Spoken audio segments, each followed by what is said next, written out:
ओम हर हर महादेव शिव शंभो कैलासपति मापति शिव शंकर बाबा धवलेश्वराय वालालिंगाय नमो नमः।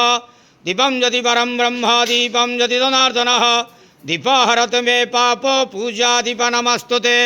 अहे धवलेश्वराय वालालिंगाय नमो नमः। संसार सुखी रखंतु। आज शुभ शुक्रवार रे समस्त श्रद्धालु भक्त मानक आश्रीपद करंतु।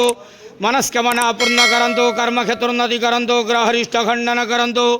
जगतर मंगल करंतु। विश्वर कल्याण करंतु। आपणकर नाम विख्यात करंतु। सेवकर डाक श्रवण करंतु। समस्त ग्वावसा भक्त मानकर मनस्कामना पूर्ण करंतु। जो जो भक्त माने आपणक पाखरे मानसिक रखिजंती तांक मानसिक शीघ्राति शीघ्र पूरण करंतु। बाबा धवलेश्वराय वालालिंगाय नमः। संसार सुखी रखंतु आनंदे गवार। हरि बोलो। आज शुभ शुक्रवार रे समस्त श्रद्धालु भक्त मानक आश्रीपद करंतु आनंदे गवार। हरि बोल।